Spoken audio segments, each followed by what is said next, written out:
Galera do canal, beleza? Professora Rafaela na área, e hoje eu estou aqui para falar com vocês sobre a lei dos senos. A lei dos senos é aplicada em um triângulo qualquer ABC em que o lado correspondente é uma razão do seno do ângulo oposto a esse ladinho correspondente. E esses lados vão ser proporcionais, ou seja, há uma proporcionalidade entre os lados correspondentes e o seu seno. Então, vamos fazer um exemplo aqui com vocês. Então, suponha que eu tenho o triângulo ABC, e aí volta a dizer que a lei dos senos, ela forma essa razão aqui, e essa igualdade de razões é o que nós chamamos na matemática de proporcionalidade. Então, a lei dos senos é uma proporcionalidade dos lados correspondentes com o seno do seu ângulo, ok? E aí, sempre lembrar, gente, que os lados A, B e C são lados opostos aos ângulos. Então, o ladinho A é oposto ao ângulo A, ladinho B é oposto ao ângulo B e ladinho C oposto ao ângulo C. Então, vamos lá ao nosso exemplo. Nós temos aqui o triângulozinho ABC, cujo ângulo A mede 120 graus e o ângulo B mede 30 graus. Muito bem. O oposto ao ângulozinho A, a medida do lado oposto, que é BC, mede 4 centímetros, e nós queremos encontrar o ladinho oposto ao ângulo B, que no caso é AC.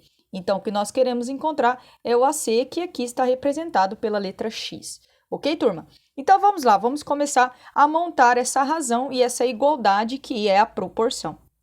Então, nós temos o seguinte, aqui nós vamos ter, então, o ângulo A, então vamos ter seno de 120 graus, e quem é o ladinho correspondente, o oposto ao ângulo A? 4, então 4 sobre seno de 120 graus, isso é igual a x sobre seno de 30 graus, beleza, turma? Só que é o seguinte, o seno de 120 graus nós não temos, mas vale a seguinte regra, veja lá comigo, o seno de 120 graus vai ser igual ao seno do seu suplemento. Mas o que é suplemento, turma? Suplemento é quando a soma de dois ângulos formam 180 graus. Então, se você perceber, o suplemento de 120 graus vai ser 60 graus.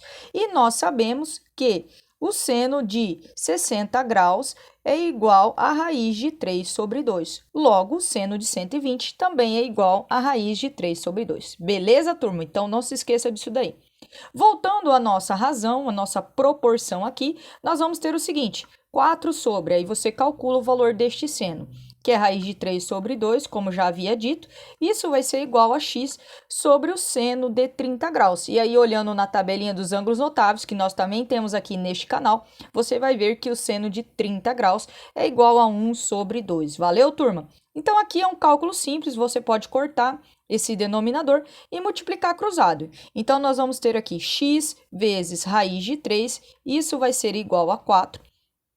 Continuando o nosso cálculozinho, nós vamos ter que x é igual a 4 sobre raiz de 3, e aí você sabe muito bem que não pode ter uma raiz em denominador, então vamos usar o processo de racionalização, e aí nós vamos passar a ter o seguinte, 4 vezes raiz de 3, e aí você faz lá, ó, raiz de 3 vezes raiz de 3, isso é igual a raiz de 3 ao quadrado, por propriedade de radiciação, isso é igual a 3. Ou, turma, é igual a raiz de 9, que também é os mesmos 3. Então, sobre 3. Logo, então, nosso ladinho x vale 4 raiz de 3 sobre 3 centímetros. Beleza? Lógico que se o 4 desse para dividir por 3, você faria isso e faria uma simplificação. Certinho, turma? Então, esse foi o nosso exemplo de lei dos senos. Valeu? Hashtag tamo junto e segue aí o nosso canal.